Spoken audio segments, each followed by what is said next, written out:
കൃഷിഗീതം ചാനലിലേക്ക് എല്ലാവർക്കും സ്വാഗതം. എല്ലാവർക്കും സ്നേഹം നിറഞ്ഞ പുതുവത്സരാശംസകൾ. ഇന്ന് ഞാൻ ചെറുധാന്യങ്ങളെ പറ്റിയാണ് പറയുന്നത്. ചെറുധാന്യങ്ങൾ എന്ന് പറയുമ്പോൾ നമുക്കറിയാം, അതിനകത്ത് സ്വർഗം, ബജ്ര, അതുപോലെ തന്നെ റാഗി, ഇതൊക്കെ ഇതിൽ വരും. ഈ 2023 ഒരു അന്താരാഷ്ട്ര ചെറുധാന്യ വർഷമായിട്ട് ആചരിക്കുകയാണ്. ഇത് യുണൈറ്റഡ് നേഷൻസിൻ്റെ നിർദ്ദേശപ്രകാരമാണ്. അതുകൊണ്ട് തന്നെ നമുക്കറിയാമല്ലോ ഇതിൻ്റെ പ്രാധാന്യം എത്രമാത്രമുണ്ടെന്ന്. ഈ ചെറുധാന്യങ്ങളെല്ലാം തന്നെ പോഷകങ്ങളുടെ കലവറയാണെന്ന് പറയാം. അതുപോലെ തന്നെ ഇത് വളരെ പ്രകൃതി സൗഹൃദമായിട്ടുള്ള വിളകളാണ്. അതുപോലെ തന്നെ നമുക്ക് പ്രകൃതിയെ സംരക്ഷിക്കുകയും ചെയ്യും. ഇങ്ങനെയൊക്കെയുള്ള പല കാര്യങ്ങളും നമ്മൾ മനസ്സിലാക്കുമ്പോൾ ഇത് നമ്മുടെ വിളകളുടെ കൂട്ടത്തിൽ ഇതിനൊരു നല്ല ഇടം കൊടുക്കാനായിട്ട് നമുക്ക് സാധിക്കും. വളരെ വർഷങ്ങൾക്ക് മുമ്പ് നമ്മൾ കൃഷി ചെയ്തിരുന്നു. പിന്നീട് നെല്ലും ഗോതമ്പിലും ഒക്കെ നമ്മൾ ശ്രദ്ധ തിരിച്ചു. കൂടുതൽ വിളവ് നമുക്ക് ലഭിച്ചു. അങ്ങനെ നമ്മൾ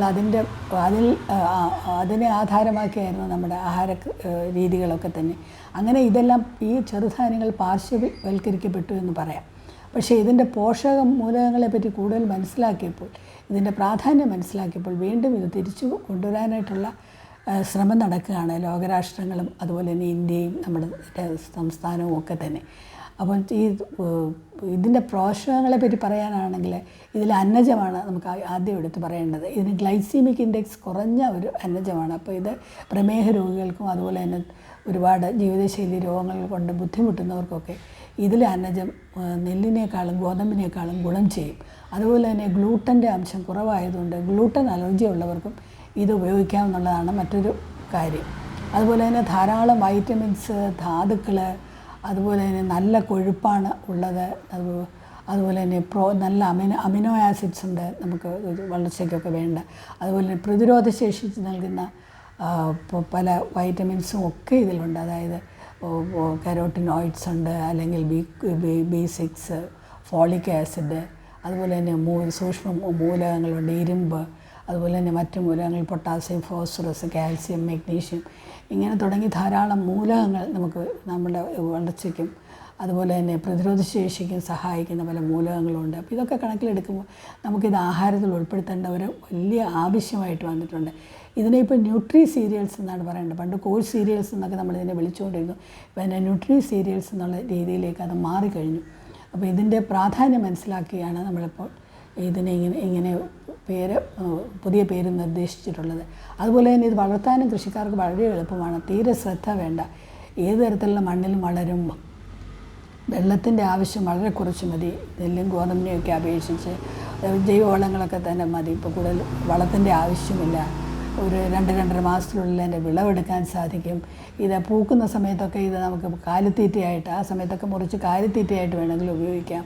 അപ്പോൾ ഇതിങ്ങനെയുള്ള വളരെ എളുപ്പത്തിലുള്ള, ഇത് ഓർഗാനിക് മെനൂറൊക്കെ വെച്ച് തന്നെയാണ് നമ്മൾ വളർത്തുന്നതുകൊണ്ട് ഇതിൽ ഗ്രീൻ ഹൗസ് ഇഫക്റ്റ് കുറവാണ്. അത് നമുക്കറിയാമല്ലോ. അന്തരീക്ഷത്തിനെ മലിനമാക്കുന്ന ഗ്യാസുകളൊക്കെ പ്രൊഡക്ഷൻ കുറവാണ്. അപ്പോൾ അതുകൊണ്ടും ഇതൊരു പ്രകൃതി സൗഹൃദം കാത്തു സൂക്ഷിക്കുന്ന ഒരു വിളകളാണെന്ന് പറയാം. ഇന്നിപ്പം ഇന്ത്യയിലാണെങ്കിൽ പല വടക്കൻ സംസ്ഥാനങ്ങളിലുണ്ട്, കർണാടകത്തിലും തമിഴ്നാട്ടിലും കേരളത്തിലും ഇപ്പോൾ വ്യാപകമായി കൃഷി ചെയ്യാൻ ശ്രമിക്കുന്നുണ്ട്. നേരത്തെ പാലക്കാട്, അട്ടപ്പാടി മേഖലകളിൽ ഒക്കെ കുറേശ്ശെ ഒക്കെ ആയിട്ട് കൃഷി ചെയ്തിരുന്നതാണ്. വർഷങ്ങൾക്ക് മുമ്പ് നമ്മൾ ഇത് ഉപയോഗിച്ചിരുന്നു. പിന്നെ പതുക്കെ നെല്ലും ഗോതമ്പും ഒക്കെ വന്നപ്പോൾ ഇത് പാർശ്വവൽക്കരിക്കപ്പെട്ടു. അങ്ങനെയാണ് ഉണ്ടായത്. അപ്പോൾ ഈ മില്ലറ്റ്സ് എന്ന്, അല്ലെങ്കിൽ ചെറുധാന്യങ്ങൾ അല്ലെങ്കിൽ മില്ലറ്റ്സ് എന്ന് പറയും. ഈ മില്ലറ്റ്സിൽ പലതരത്തിലുള്ള മില്ലറ്റ്സ് ഉണ്ട്. ഒന്ന് ഗ്രേറ്റർ മില്ലറ്റ് ഇതായിട്ടുള്ള സ്വർഗം, അതാണ് മേജർ മില്ലറ്റ്സ്. അത് സ്വർഗം, അതിന് ചോളം എന്നൊക്കെ പറയും. അതുപോലെ തന്നെ ബജ്ര ഉണ്ട്, പേൾ മില്ലറ്റ്, അതിനെ കമ്പ് എന്നൊക്കെ പറയും.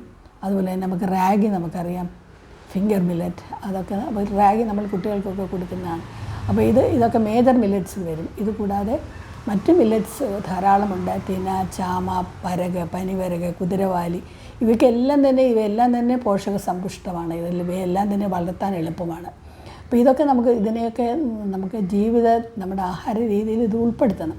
ഇന്ന് സ്വാദിഷ്ടമായ സദ്യ പോലും ഈ ധാന്യങ്ങൾ ഉപയോഗിച്ച് ചെയ്യാമെന്ന് കണ്ടെത്തിയിട്ടുണ്ട്. വളരെ നമുക്ക് പലപ്പോഴും സാമ്പാർ പരിപ്പിന് പകരം ഇത് ഉപയോഗിക്കാം, അല്ലെങ്കിൽ പായസത്തിൽ നമുക്ക് ഉപയോഗിക്കാം, അല്ലെങ്കിൽ നമുക്ക് ചപ്പാത്തിക്ക് അങ്ങനെ എല്ലാ വിധത്തിലും നമുക്കിത് ഉപയോഗിക്കാൻ സാധിക്കുന്നതാണ്. അപ്പം അതുകൊണ്ട് നമ്മൾ ഇപ്പോൾ എല്ലാ കൃഷിക്കാരും ഇതിനെപ്പറ്റി കൂടുതൽ മനസ്സിലാക്കണം. ഇന്ന് ധാരാളം പ്രോജക്ട്സ് ഉണ്ട്, ഇന്ത്യ ഗവൺമെൻറ്റിൻ്റെ കീഴിൽ, കേരള ഗവൺമെൻറ്റിൻ്റെ കീഴിലൊക്കെ ഇതിനെ പ്രൊമോട്ട് ചെയ്യുന്ന ധാരാളം പ്രോജക്ട്സ് ഉണ്ട്. കൃഷിഭവനുമായിട്ടൊക്കെ ബന്ധപ്പെട്ട് ഇതിനെപ്പറ്റി കൂടുതലായിട്ട് മനസ്സിലാക്കാൻ സാധിക്കുന്നതായിരിക്കും. ഇന്ന് അതുപോലെ തന്നെ Indian institute of millet research എന്ന് പറഞ്ഞൊരു സ്ഥാപനമുണ്ട്. അവിടെ ആണെങ്കിലും ധാരാളം സ്റ്റാർട്ടപ്പുകൾക്കൊക്കെയുള്ള ഫണ്ട്സൊക്കെ ഉണ്ട് എന്നാണ് അറിയാൻ കഴിഞ്ഞത്. അപ്പം ചെറുപ്പക്കാർക്കൊക്കെ ഇത് പ്രയോജനപ്പെടുത്താം. ഈ ചെറുധാന്യങ്ങളുടെ മൂല്യവർദ്ധിത ഉൽപ്പന്നങ്ങൾ ഉണ്ടാക്കാനും അത് വ്യാപകമാക്കാനും ഒക്കെ സഹായിക്കുന്ന രീതിയിലാണ് ഈ പ്രോജക്ട്സൊക്കെ അവർ വിഭാവനം ചെയ്തിട്ടുള്ളത്. അപ്പോൾ അതൊക്കെ യുവതലമുറയ്ക്ക് അതൊക്കെ ഉപയോഗിക്കാം.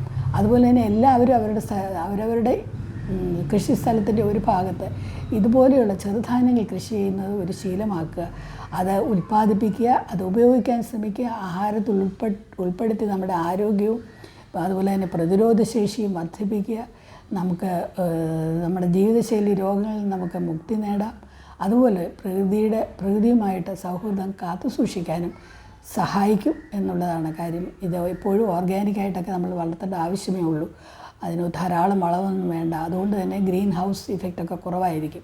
അങ്ങനെ നോക്കുമ്പോഴും ഇത് വളരെയധികം പ്രയോജനമുള്ള വിളയാണ്. അതുകൊണ്ട് ഇതിനെ മനസ്സിലാക്കാനും അത് വളർത്താനും അത് നമ്മുടെ ആഹാര രീതിയിൽ ഉൾപ്പെടുത്താനും നമുക്ക് ശ്രമിക്കാം.